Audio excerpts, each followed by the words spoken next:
자, 우리 함께 한번 따라해 보겠습니다. 믿음의 증거를 가진 사람이 되라. 다 같이 해볼까요? 시작. 믿음의 증거를 가진 사람이 되라. 아멘. 저희들이 이제 올해 또 성경 암송 대회가 히브리서 마지막 13장까지 다 암송하는 거 아닙니까? 그래서 우리 히브리서를 계속해서 우리 살펴보고 있는데 워낙 중요하니까 이 11장의 앞부분은 이렇게 한 절씩 보는 거고요. 이때까지 우리 한 장씩 이렇게 봤는데 우리 이 믿음에 대한 기본적인 내용이기 때문에 오늘은 이 한 절, 이 본문의 한 절 말씀, 선진들이 이 믿음으로써 증거를 얻었다라고 말씀하고 있습니다.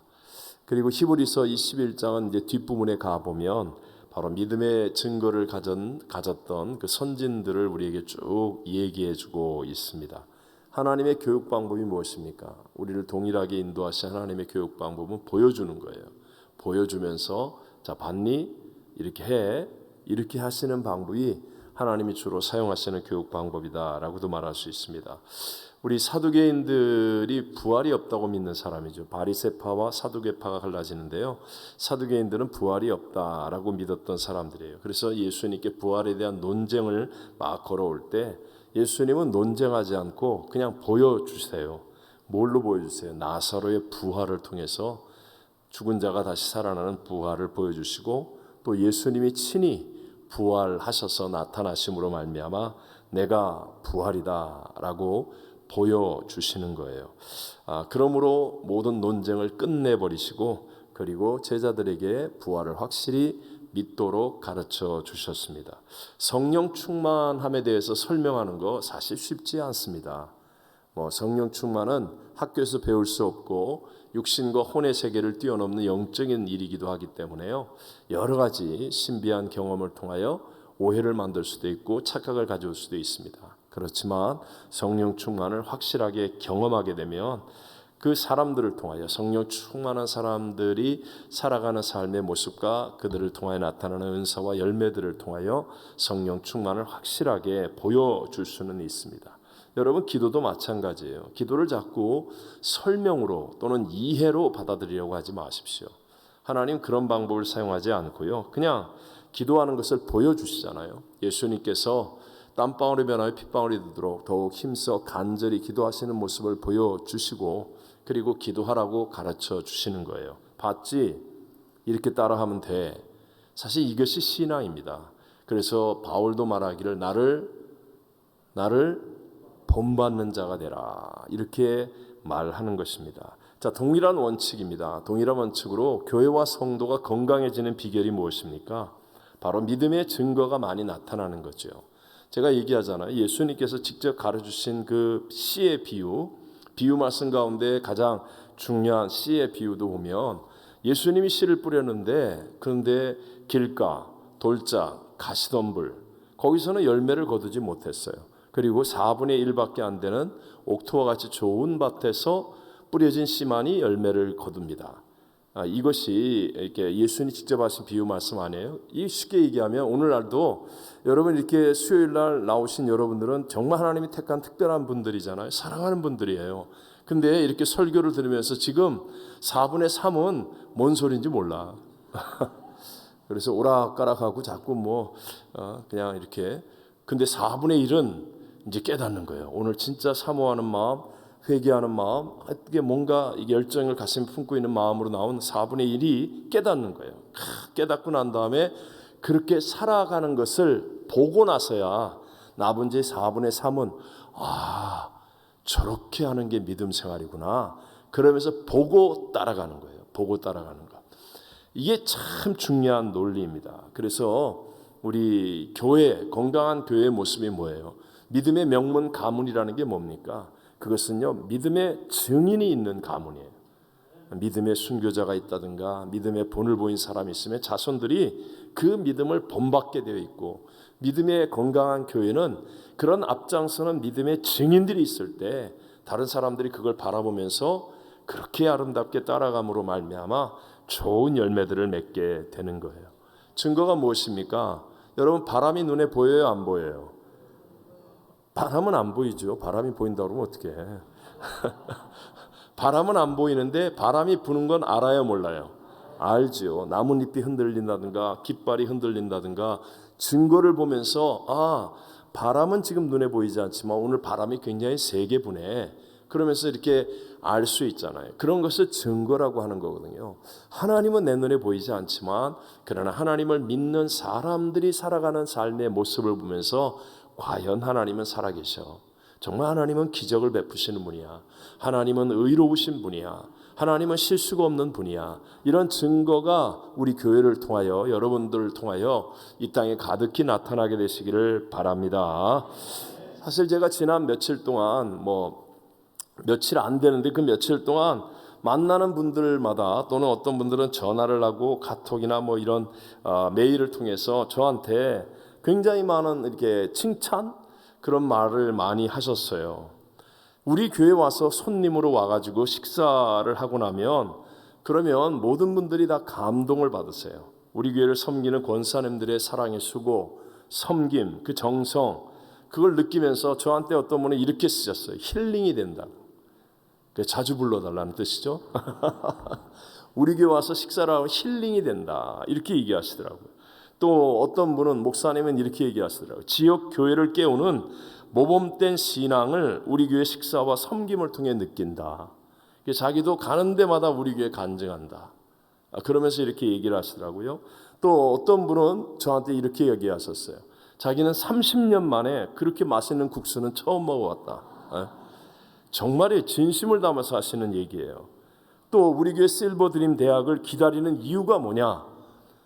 자기 교회 나오는 권사님이 그런 거예요. 목사님 말. 우리 교회 실버드림 대학 가려고 기다리고 있다. 날짜만 손꼽아 기다리고 있대요. 그 이유가 뭐냐? 식탁의 사랑과 섬김이 혼밥의 외로움을 날려버려준대요. 늘 혼밥했는데 혼밥 아시죠? 혼밥은 성경적이 아닌 거거든요. 원래 예수님이 혼밥하신 거 봤어요? 언제나 이 만찬하시고 함께 식탁을 나누시잖아요. 그 혼밥의 외로움을 날려버려주는 위로와 기쁨이 되기 때문에 우리 교회 실버드림 대학 빨리 개강하기를 기다리고 있다. 이야, 이거 대단한 칭찬이고 또 하나님의 어떤 격려 아니겠습니까? 여러분 사실 지금 말씀드렸던 그 모든 수고 봉사에 무슨 돈이 생깁니까? 아니면 그분들이 특별한 혜택이나 이권이 있습니까? 아니에요. 다 오직 예수님 사랑하는 마음, 예수님과 동행하는 믿음으로 나타나는 섬김의 증거인 줄로 믿습니다. 그걸 통해서 많은 이웃 사람들이 정말 주님이 함께하는 교회, 주님 사랑하는 성도들, 주님이 계신 어떤 역사들 이렇게 증거를 받게 되어진다는 거죠. 하나님은 지금 계속하여 이 교회와 성도의 신앙생활이 증인이 될 수 있는 믿음이 되기를 간절히 원하고 계십니다. 자, 그럼 오늘 간단하게 두 가지로 어떻게 하면 내가 믿음의 증인이 될 수 있는지, 이 두 가지만 있는 것은 아니지만 오늘 이 시대를 살아가는 저와 여러분이 주시는 하나님의 팁이라고 생각해요. 이 두 가지를 한번 마음속에 새겨보고자 합니다. 내가 증인이 되는 믿음이 되려면 첫 번째, 나의 내면에 먼저 내면의 열정이 있어야 됩니다. 먼저 내면에 뭐가 있어야 돼요? 열정이 있어야 돼요. 하고자 하는 열정이 없으면 하나님이 아무리 믿음으로 크고 위대한 역사를 이루고자 해도 해줄 수가 없는 거죠. 우리 잘 알죠? 하나님 우리들에게 최고의 자산인 믿음을 주셨습니다. 믿음으로 구원받죠. 믿음으로 시험과 세상을 이기게 되죠. 하나님은 성도의 믿음을 통하여 우리가 상상하지 못하는 놀라운 일들을 행하기도 하십니다. 그래서 우리를 향하여 믿음으로 사는 사람이라고 말씀하고 있는 거예요. 그렇다 할지라도 내게 그 믿음으로 살겠다는 열정이 내 안에 없으면 그러면요 우리는 믿음으로 살아갈 수가 없고 증인이 되는 건 더더욱 어려운 일이죠. 여러분 세상에서도 어떤 운동을 하거나 시합을 하거나 아니면 전쟁을 나갈 때 한번 보십시오.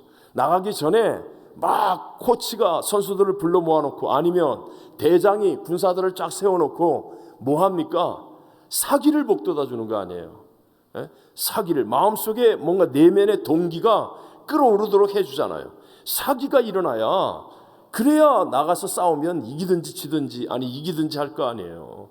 아무리 실력이 좋아도 사기가 꺾이면 그러면 하나만 하거든요. 그러니까 사기를 북돋아 주는 거. 마찬가지로 그 사기가 열정이란 말입니다. 열정. 하나님이 우리 안에 열정이 있을 때 하나님은요, 우리가 어떤 형편과 어려운 조건 속에 있을지라도 내 믿음대로 될지어다. 그래서 믿음의 증인이 딱 되게 만들어 주신다는 거예요. 근데 여러분, 인간적인 사기가 오른다, 열정, 이런 것은요, 인간적으로 만들어내는 이런 것들은 오래가질 않아요. 오래가질 않습니다. 잠깐은 흥분해서 뽀르르 하고 막 그냥 타오르는 성냥불처럼 확 붙는 것처럼 보이지만 이게 오래가질 않습니다. 어떤 큰 문제를 만나면 한순간에 박살이 나버리는 거예요. 이런 사기, 이런 인간적인 사기 또는 열정은 그렇게 금방 사그라들 수도 있다는 겁니다. 제가 설교 준비하면서 제가 전에도 한번 말씀드렸지만, 제가 베데스다 대학 총장할 때 교수님 한 분이 좀 엉뚱하세요. 근데 이분이 열정적으로 자기는 이제 식스팩을 만들겠다, 그래가지고 식스팩을 만들겠다고 선언을 하고 교수 회의를 하는데 자기 뭐 운동한 사진 막 이런 거 되게 자랑하는 거예요. 진짜 열정적으로 운동하셨어요. 그리고 식단을 조절하고 뭐 하여튼 뭐 여러 가지 노력하면서 사진도 올리고 거의 식스팩까지 갔는지도 모르겠어. 근데 지금은 이제 나이도 들었잖아요. 그리고 무슨 육신의 힘도 한계가 있잖아요. 그래서 내가 요새 어쩌다 만나서 식스팩 그랬더니 아이고 끝났습니다. 그거 보면서 야, 그때 그 사람이 그 열정 가지고 기도원에 올라가서 나와 같이 기도했으면 운명이 바뀌었을 텐데, 학교가 바뀌었을 텐데, 뭐 그런 농담 같은 진담. 자, 여러분, 그럼 우리의 인생을 진짜 복되게 만들어주는 믿음의 증인이 될 수 있게 만드는 열정, 이 열정은 어떻게 생기는 줄 아세요? 열정이 있어야만 되거든요. 근데 이 열정은 하나님 말씀을 순종할 때 생기는 거예요. 이걸 잊어버리면 안 돼요. 하나님 말씀을 어떻게 할 때? 다시 한번, 정말 우리의 삶을 믿음의 증인이 되게 만드는 열정은 어떻게 하면 생긴다? 하나님 말씀을 순종할 때. 하나님 말씀을 순종해 본 사람은 압니다. 순종할 때 생기는 거예요. 자, 성경적으로 초대교회 우리 잘 알듯이 얼마나 큰 어려움을 만나고 핍박이 있었습니까? 근데 그들에겐 복음 전파의 열정이 넘쳐나잖아요. 뭐 베드로도 요한도 막 감옥에 가도 끄떡하지 않잖아요. 매를 맞아도 끄떡하지 않지 않습니까? 내가 너희들 말 듣는 게 옳으냐, 하나님 말 듣는 게 옳으냐 그러면서 막 가슴 속에서 이제 열정이 넘쳐나, 열정이. 그래가지고 막 그냥 외치고, 그래서 한 번에 3,000명, 5,000명이 돌아오고 믿음의 증인들이 되는 거예요. 열정이 넘쳐서. 자, 그 열정이 넘치기 전에 어떤 일이 있습니까? 사도행전 1장 4절과 5절 우리가 잘 아는 말씀을 찬찬히 다시 한번 이 의미로 읽어보는 거예요.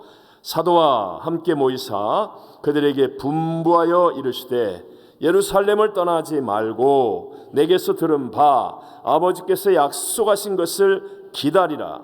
요한은 물로 세례를 베풀었으나 너희는 몇 날이 못되어 성령으로 세례를 받으리라 하셨느니라. 아멘. 자, 이 말씀이 어떤 내용인지 우리 잘 아시죠? 예수님께서 승천하시기 전에 마지막으로 남기신 말씀이에요. 예수님이 승천할 때 감람산에 왔던 사람의 숫자가 몇 명이었다? 몇 명이라? 고린도서에 나오는 500여 명의 사람들이 일시에 예수님의 승천의 장면을 보았습니다. 그런데 마가 요한의 다락방에 와서 그 승천할 때 하신 말씀을 부여잡고 기도한 사람은 몇 명이었다? 120명이었어요. 120명. 나머지는 하나님의 말씀을 순종했다 안 했다? 안 한 거예요. 안 한 거예요. 여러분, 120명이 열정이 넘쳐서 왔다? 아니에요. 착각하지 마세요.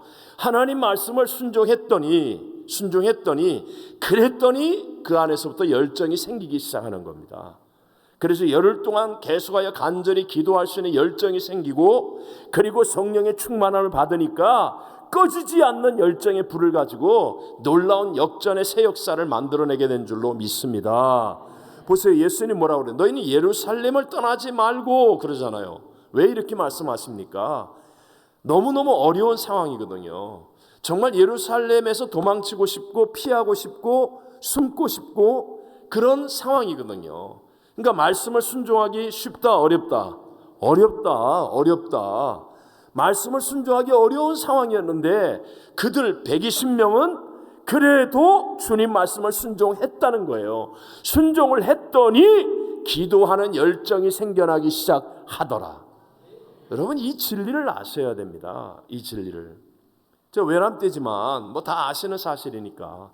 제가 파라과이에서 그래도 나름대로 정말 개척해서 많이 잘 이루었거든요. 이제 16년 반, 17년 사역하면서 내가 정말 뭐 미친 짓만 안 하면 이제 내가 정말 뭔가를 할 수 있겠다라고 생각할 때 하나님이 저에게 상파울로로 가라고 그러지 않았습니까? 그때 상파울로 갔을 때 너무너무 어려웠거든요. 그런데 제가 돌이켜보니까 정말 어려웠습니다. 뭐 빚더미에 있죠. 성도는 없죠. 뼈대만 세워진 건물이죠. 뭐 모든 조건이 다 어려웠는데요. 가만히 돌이켜보니까 그때 제 가슴속의 열정은 모든 상황과 어려움을 능히 뛰어넘는 열정이었어요. 제가 무슨 쌍파울을 사랑해서, 아니 그 교회나 이 교회나 똑같은 교회인데 그 교인이 뭐 더 이뻐서? 아니더라고요. 내가 나중에 깨달았습니다. 그때 하나님의 말씀을 순종했더니 하나님이 주신 상급이 뭐냐? 제일 첫 번째 나타난 가장 크고 위대한 상이 뭐냐? 그게요, 쌍파울에 가서 그 어려움을 바라보고 모두가 다 낙심하고 절망하고 있는데 제 가슴 속에는요, 하나님의 열정이 막 불같이 올라오는 거예요. 된다. 하나님의 역사는 일어난다. 하나님이 기적을 행하신다. 이게요, 열정이 막 넘쳐나는 거예요. 넘쳐나는 거예요. 이게 하나님이 주신 최고의 축복이더라. 이유는 딱 하나. 제가 무슨 뭐 열정 관리를 잘해서 아니에요. 하나님 말씀을 순종했기 때문에. 순종했기 때문에 다 내려놓고 순종했더니 하나님이 주신 최고의 상급이 뭐냐? 가슴속의 열정. 제가 이게 미국에 와서도 느끼는 게 그거예요. 제가 이렇게 다른 목사님들과 뭐 다른 분들 뭐 비교하는 건 아니지만 참고를 할 수밖에 없죠. 제 가슴 속에는 막 꿈이 있고 열정이 있어요. 다른 분하고 다르게 뭐 어디 뭐 놀러 간다 뭐 한다 그런 그 생각은 별로 없어요. 정말 미국에서 하나님이 이루고자 하시는 꿈이 있고 열정이 있어요. 이유는 딱 하나. 제가 여기 올 때 진짜 순종해서 왔거든요. 그 순종의 열매가, 축복이 가슴속에 열정이더라는 거예요. 여러분, 언제나 하나님의 뜻과 내 뜻은 충돌하게 되어 있습니다. 예를 들어 부모에게 효도하라, 이런 거 상식적인 것은 충돌이 없습니다. 근데 정말 우리 인생에 있어서 결정적이고 중요한 많은 순간에 하나님의 뜻과 내 생각, 내 뜻과는 반드시 충돌하게 되어 있어요. 근데 만약에 내 뜻을 선택하잖아요. 내가 내 생각, 내 뜻을 선택하면 처음에는 열심히 한다니까요. 왜? 내 뜻이니까. 내 생각대로 하는 거니까. 처음에는 열심히 하는데 시간이 지나면 지날수록 시들해집니다. 가슴 속에서 열정이 안 생기는 거예요. 열정을 일으켜보려고 몸부림을 치는데도 이게 안 생기는 거예요. 지금도 마찬가지예요. 기도에 열정이 안 생기는 사람이 있습니다. 교회 일에 열정이 안 생기는 사람이 있습니다. 대부분 순종이 없이 살고 있기 때문에 그래요. 순종이 없이 자기 생각대로만 하려고 하기 때문에. 여러분, 기도에 열정이 붙는 이유는 간단해요. 자, 예배 시간에 우리 함께 기도하겠습니다 할 때 아멘하고 순종해서 기도해 보십시오. 그러면 몇 번 하지 않아서 여러분에게 기도의 열정이 부어질 줄로 믿습니다. 근데 기도하자고 그러는데 자꾸 딴짓해. 뭘 기도 시간에 뭐 할 게 그렇게 많다고, 무슨 자기가 뭐 몇백만 불짜리 계약이 있다고 그냥 핸드폰 꺼내고 기도 시간에 뭐 그거 쳐다보고 있고, 왜 자꾸 딴짓하고 돌아다니고 그래요? 우스운 것 같지만 벌써 순종해서 어긋나잖아요. 그럼 열정이 안 생기니까요. 기도를 한만 해도 아무리 기도하는 교회에 와서 기도하는 사람들 속에 있어도 다른 사람은 열정에 불이 붙는데 자기에게는 열정에 불이 안 붙게 되어 있다니까요.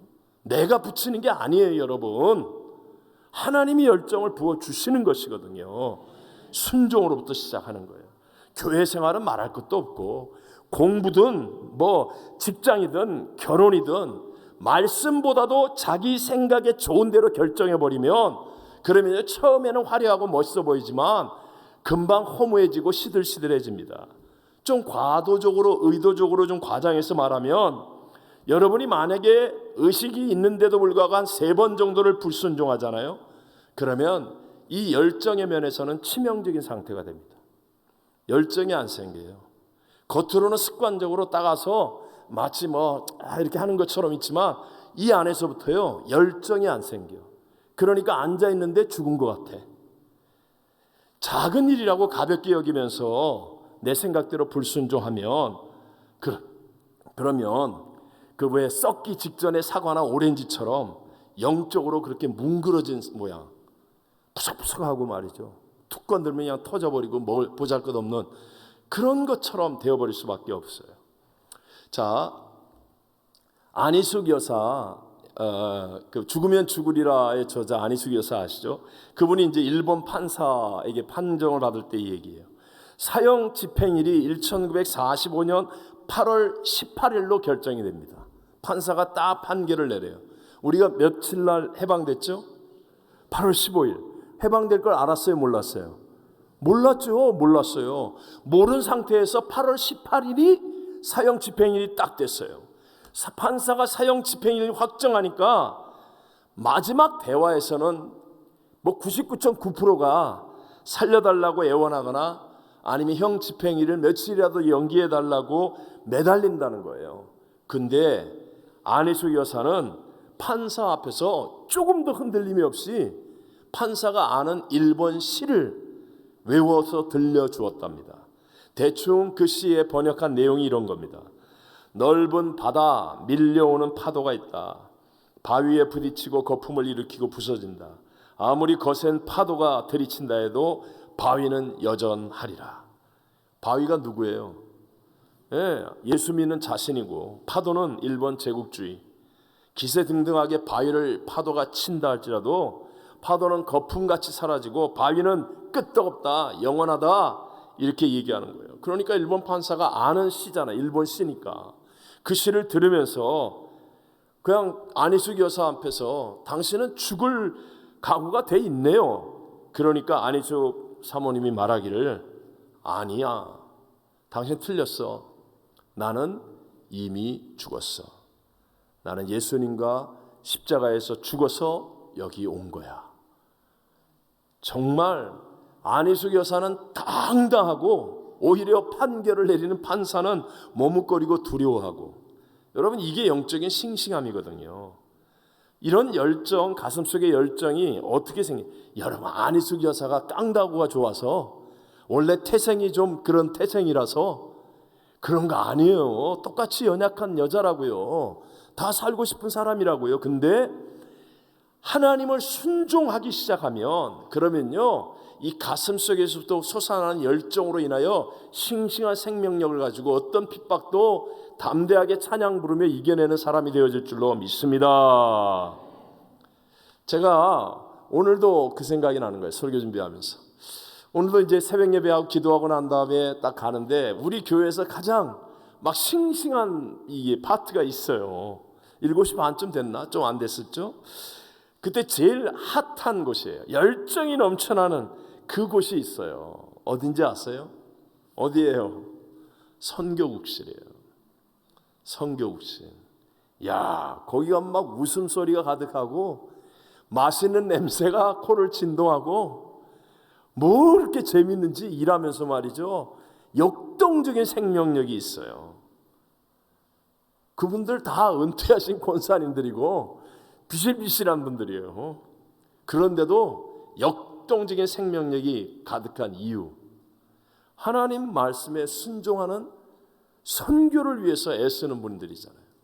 그러니까 그 가슴 속에 여러분 정말 본인이 갖고 있지 않은 그런 기쁨과 열정이 넘쳐나고 있는 줄로 믿습니다. 왜 아멘을 크게 안 해요? 배 아파요? 믿습니다. 진짜라니까요, 진짜. 뭐 나이가 많아서 열정이 없다? 나는 몸이 약해서 열정이 없다? 착각하지 마십시오. 그건 거짓말에 속고 있는 거예요. 난 피곤해서 요새 열정이 없습니다. 웃기는 소리 하지 마세요. 아브라함은 75세에 보따리 싸들고 떠났다고요. 75세에. 모세는 몇 살에? 모세는 몇 살에? 80살에 80살에 바로왕 앞에 가고 민족을 이끌고 200만 명을 이끌고 광야로 들어갔어요. 80살에. 모세가 120살이 되도록 눈이 흐려지지 않고 기력이 쇠하지 않은 것 같은 축복이 우리 모든 성도들, 정말 하나님을 순종하는 그 성도들의 열정 속에 나타나게 될 줄로 믿습니다. 여러분이 정말로 하나님을 순종하면요, 정말 놀랍게 내 안에서부터 열정이 생겨난다니까요. 이거는 비타민 먹는 열정하고 달라요. 보약 먹는 열정하고 달라요. 그런 것과 비교할 수도 없는 정말로 우리의 삶을 복되게 하고 의미 있게 하고 가치 있게 하는 열정. 네. 저는요, 이때까지 많은 분들 하늘나라 보냈잖아요. 근데 기억나는 분들은 다 똑같아. 정말 암이 온몸에 퍼져서 의사가 볼 때도 너무 아프실 것 같다는데, 그런데도 선교 가는데 막 옆에서 돕는 거예요. 그냥 기쁨이 가득하고 끝까지 정말 열정 속에서 막 최선을 다하다가 정말 멀쩡한 사람처럼 그렇게 열심을 다하다가 하늘나라 아름답게 가시는 분들, 그런 분들 많아요, 여러분. 우리에게 정말 필요한 것은 하나님이 부어주시는 열정인데, 그 열정은 내가 만들어내는 게 아니라, 세상이 주는 게 아니라 하나님 말씀을 순종할 때, 그때 우리에게 주어지는 열정을 맛보아 아는 사람, 그 열정 속에 가치 있게 보람된 인생을 살아갈 수 있는 우리 성도들 다 되시기를 주의 이름으로 축원합니다. 두 번째가 믿음의 증인이 되기 위해서는 믿음에 무엇을 해야 된다? 날개짓을 해야 된다. 날개짓을 해야 된다. 믿음의 증거를 보여주려면 날개짓을 해야만 한다는 거예요. 여러분, 믿는다는 것은 절대로 아무것도 안 하고 가만히 있는 것 아니라고 그랬죠. 믿음은 움직임입니다. 움직임. 히브리서 11장 이제 그 다음에 쭉 보게 될 이름이 거명되는 16명의 믿음의 증인들이 있습니다. 이 믿음의 증인들, 처음부터 훌륭하고 좋은 믿음을 가진 사람은 한 명도 없습니다. 처음부터 다 훌륭한 사람 한 명도 없어요. 한 명도 없어요. 저와 여러분과 다를 바가 하나도 없습니다. 다 연약하고 실수하고 넘어지고 자빠지고 죄도 짓고 잘못하고 그랬어요. 근데 중요한 건 이분들은 믿음의 날개짓을 포기하지 않았다는 거예요. 중단하지 않고 계속하여 믿음의 날개짓을 했다는 겁니다. 오늘만 나오지 말고 예수님 오실 때까지 수요예배에 계속 나오겠다고 결심하시게 되시길 바랍니다. 내가 무슨 예배 한 명 더 나오라고 지금 이렇게 올개미 씌우는 거 아니잖아요. 그런 뜻이 아니라는 거 아시죠? 모든 사람들이 다 그랬다는 거예요. 우리 신명기 32장에 나오는 독수리가, 어미 독수리가 새끼를 양육하는 방법 있죠. 그 새끼를 위해서 높은 절벽이나 아주 높은 나뭇가지 위에다가 이렇게 집을 만듭니다. 새끼 독수리에게는 아래서 나오고 난 다음에 익숙하고 또 포근하고 편안한 그런 보금자리입니다. 근데 어미 독수리가 그 보금자리를 다 흩어버립니다. 그래서 밑에 가시가 나오고 견딜 수 없게 만들고 결국은 어미가 밀어서 떨어뜨립니다. 왜 떨어뜨려요? 뜻이 있기 때문에, 새 역사를 이루기를 원하여서, 위대한 날갯짓을 배우게 하기 위해서. 그때 여러분, 새끼 독수리는 뭘 해야 될까요? 그냥 떨어지면 통닭이지, 그죠? 살아있는 새끼 독수리라면 어떻게 해야 돼요? 날갯짓을 해야죠. 미숙하더라도 날갯짓을 해야죠. 근데 날갯짓을 하다가 처음부터 잘 못 난대요. 그러면 어미 독수리가 샥 날아와서 떨어지려고 그러는 새끼 독수리를 탁 받아서 또 하늘로 올라가는 거예요. 그리고 또 떨어뜨리는 거예요. 그럼 딱 어미 독수리가 와서 딱 받아줄 때는 역시 우리 엄마 최고, 그러다가 올라가고 더 높은 데서 확 떨어뜨리면, 야, 이거 우리 엄마 맞아, 막 이러면서 별의별 욕을 다 하더라도, 그러더라도 뭘 해요? 뭘 해야 돼? 날갯짓을 해야지. 날갯짓을 하면, 그거 몇 번 하다 보면 어느새 이 새끼 독수리가 창공을 날아오르는 그런 위대한 독수리의 새 역사를 만들어내게 된다는 거예요. 조금 전까지는 반경 10피트 안에서 있었던, 그 보금자리 안에 머물고 있던, 여기가 편안해, 안전해, 난 여기가 따뜻해, 여기가 좋아 하던 그 독수리가 반경 60마일을 바라보는 그런 창공을 나르는 왕 중의 왕의 새가 되어지는 거예요. 여러분, 독수리가 날아오를 때 멋있습니까? 보금자리에 누워있을 때가 멋있습니까? 진짜로 얘기해봐요. 난 독수리가 보금자리에 병든 닭처럼 누워있는 게 멋있더라. 예? 그럼 우리는 어떻게 해야 돼요? 우리는 막 비행기 타고 선교지로 날아갈 때가 멋있어요? 아니면 맨날 여기서 국이 뭐 어떻다는 둥, 뭐 밥이 어떻다는 둥, 뭐 내 자리가 어떻다는 둥, 뭐 히터가 어떻다는 둥, 에어컨이 어떻다는 둥, 그러고 앉아있는 게 멋있겠어요? 전자예요, 후자예요? 말은 잘한다.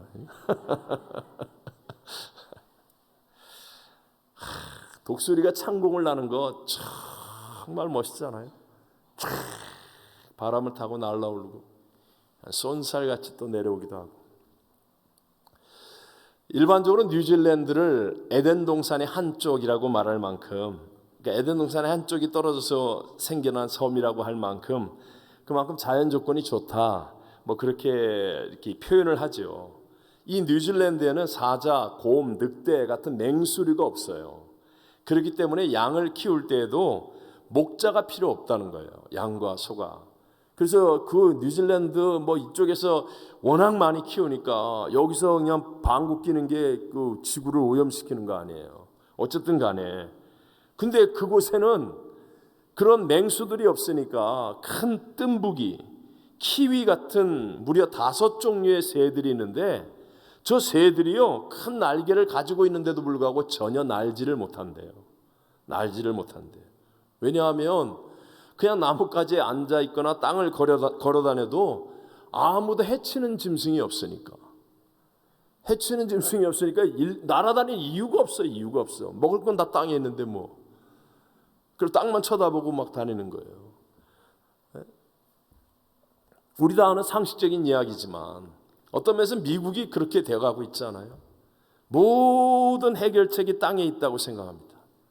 땅에서 뭐 노력하면 뭐가 되고, 보험으로 연금으로 뭘로 다 땅에서 다 해결하려고 하는 그 사이에 어느덧 우리는 창공을 날아오르는 법을 잃어버려가고 있습니다. 점점 창공을 날아오르지 못하는 키위처럼, 저 뚱뚱한 뜸부기처럼 날개를 가지고 있음에도 불구하고 날 생각을 하지 않는 그런 믿음의 날개짓을 하지 않는 신앙인이 되어갈 수 있다는 사실이라는 거예요. 다시 한번 우리 자신을 돌아봐야 됩니다. 나는 지금 믿음의 날개짓을 하고 있습니까?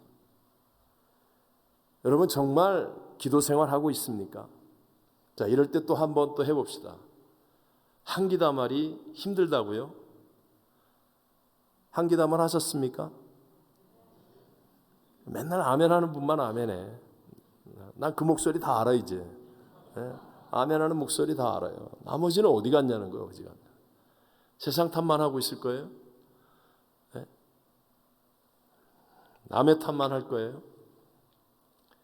혹시 여러분 가운데 나는 왜 이렇게 어려움이 많을까? 난 왜 지금 이런 어려움을 만났을까라고 생각하는 분 계십니까? 저는요 확신합니다. 확신. 여러분을 하나님이 사랑해서 믿음의 증인으로 만들기 위해 지금 보금자리를 흔들고 있는 거라고. 어미독수리 같은 하나님이 여러분의 보금자리를 지금 흩어버렸어요. 그 흩어버렸을 때 여전히 난 미국 사람이야 그러면서 땅만 바라보고 있으면 하나님이 흩어놓은 이유, 목적이 잘 이루어지지 않습니다. 그러나 내게 어려움이 있을 때 죽기 살기로 정말 하나님을 믿는 믿음의 날개짓을 할 수 있다면, 하나님이 예비한 크고 놀라운 일들을 우리 모두가 경험하게 될 줄로 믿습니다. 절대로 미봉책 또는 땜질식으로 넘어가려고 하면 안 돼요. 적당히 쉽게 그렇게 하면 안 됩니다.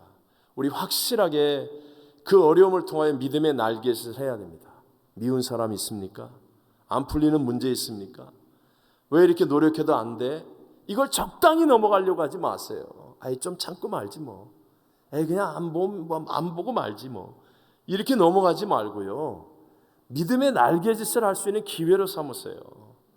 믿음의 날개짓을 하면, 그러면 하나님의 더 크고 위대한 선한 뜻, 어느덧 나도 모르는 사이에 나의 믿음이 정말 하나님의 창공을 날아오르는 그 더 큰 축복을 누리게 될 줄로 믿습니다. 자, 하나님 앞에서요, 하나님 안에서 우리가 나중된 자가 먼저 된다 뭐 이런 축복의 말씀 있잖아요. 누가 나중된 자로서 먼저 되는 축복을 받을 수 있겠습니까?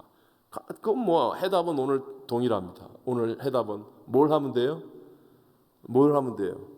믿음의 날개짓을 하면 되는 거라고요. 다시 한번 뭘 하면 된다고요?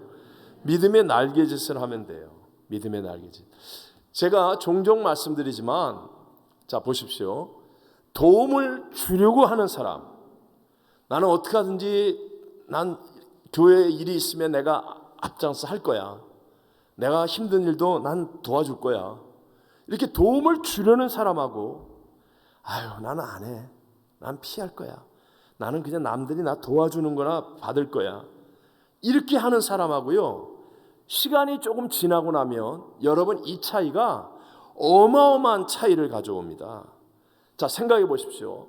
난 어찌하든지 좀 돕고 싶어. 저 사람 어려울 때 도울 거야. 교회에 일이 있으면 도울 거야. 난 정말 돕는 삶을 살 거야 하는 사람은 건강하려고 하겠어요? 아니면 병들려고 하겠어요? 뭐 기본적인 얘기지만 더 건강하려고 열정을 품지요. 여러분도 풍족하기를 원하겠어요? 아니면 빈곤하기를 원하겠어요? 풍족하기를 꿈꾸게 되어 있습니다. 소원하게 되어 있습니다. 성경은요, 우리의 구하거나 생각하는 것 위에 더 넘치도록 능히 하시리 예수예요. 예? 그래서 나는 어떻게 하든지 도울 거야. 교회 일이 있으면 내가 가서 봉사해야지. 나 할 거야.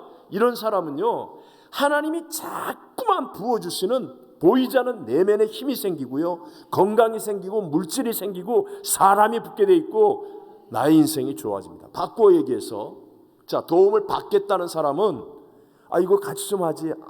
나 오늘 피곤해. 나 막 허리가 너무 아파. 나 머리가 오늘 이상하게 편두통이 심해. 난 못해. 이게요 한 번일 것 같아요? 진짜로요 편두통이 점점 커집니다. 진짜로요 허리뼈가 이런 말 하면 안 되나? 자꾸 나 어려워, 나 힘들어, 나 아파, 나 피곤해. 정말 그렇게 됩니다. 점점 빈약해집니다. 교회 생활하면서도 왜 자꾸 빈약해집니까? 도망치고 숨고 안 하려고 하니까. 아니 교회가 여러분 무슨 여기 노동 착취하는 데겠습니까? 아니 교회의 주인 되신 하나님이 우리를 부려먹으려고 무슨 저 신문이나 뉴스에 나오는 염전에다가 가둬놓고 노동 착취 그런 거 하려고 하나님이 우리를 지금 이 교회에 부르셨겠습니까? 하나님 그런 분 아니거든요. 그 아들도 아끼지 않고 내어주시니까 왜 우리에게 좋은 것을 주시지 않겠느냐. 그러면서요 우리로 생명을 얻게 하되 더 풍성히 얻게 하기를 원하시는 분인 줄로 믿습니다. 근데 누구한테 주겠어요? 우리가 생각할 때는 나 아파 그럼 막 주실 것 같죠? 그거는요 마귀가 주는 거짓말이에요. 착각하지 마세요. 나는 너무 어려워요. 그러면 그냥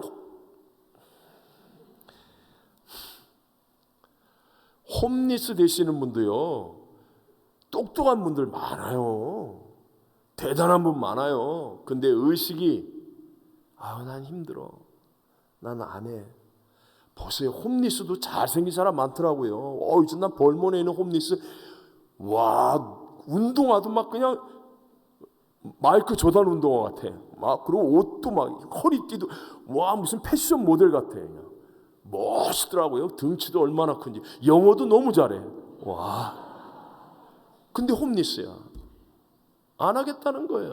얻어먹고 살겠다는 거예요. 얻어먹고 살겠다는 거예요. 하나님이 안 도와주신다고요? 치료 안 해주신다고요? 하나님이 함께 안 하신다고요? 하나님은 지금 급하세요.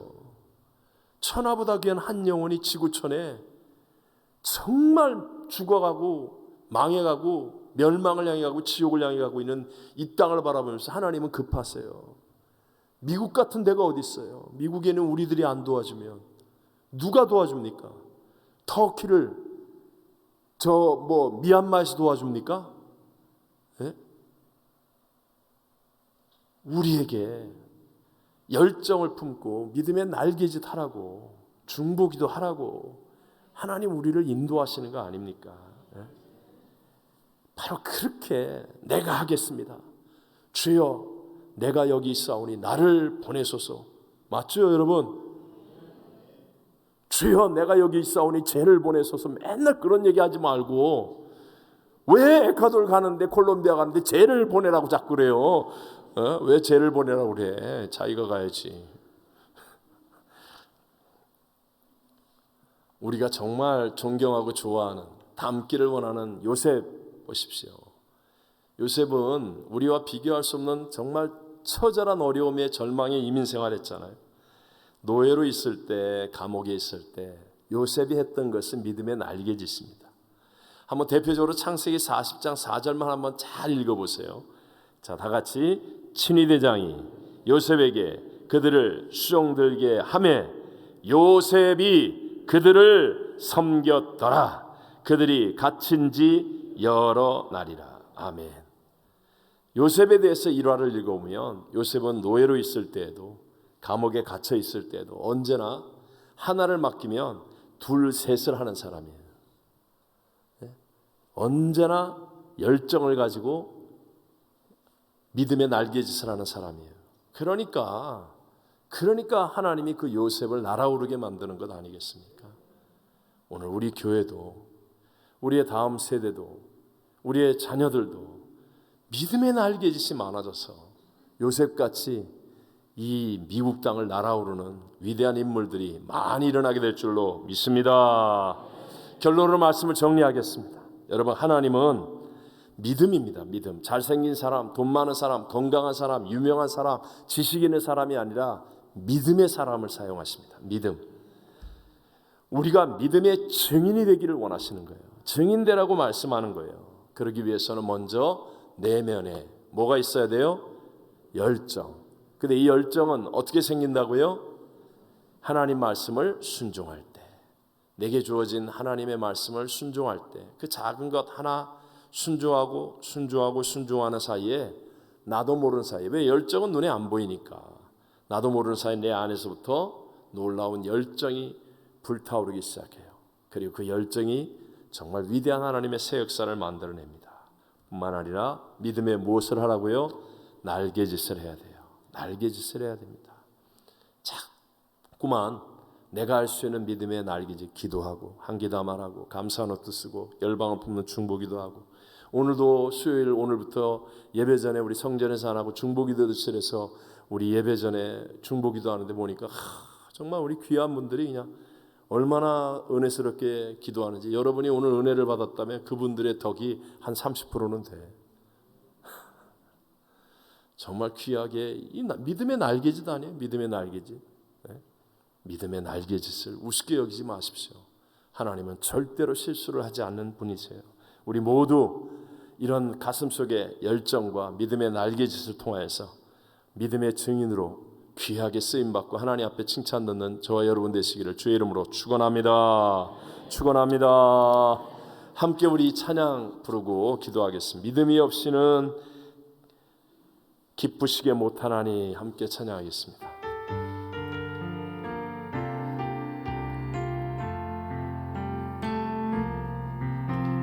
주님, 제 마음이 너무 둔해서 주님을 볼 수 없습니다.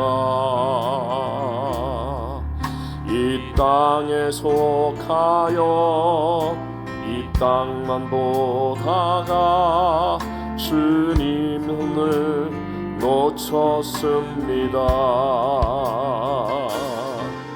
나는 나그네로 왔는데 왜 주저앉게 되었나. 나는 청지기인데 언제부터 내 삶의 주인이 되어버렸나.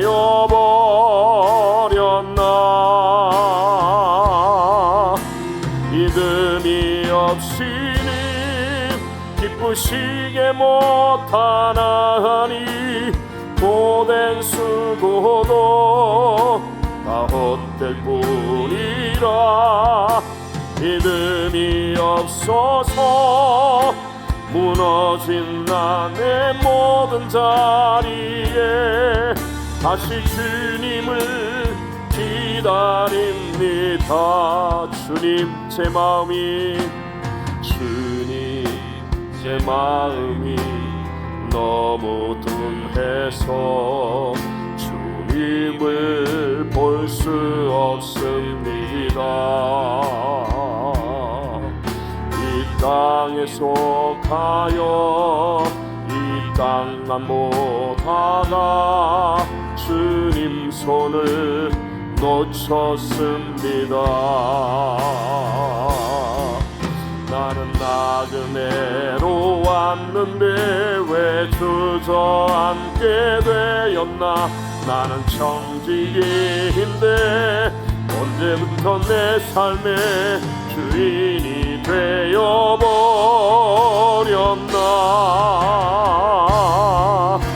믿음이 없이는 기쁘시게 못하나니 우를 찾는 자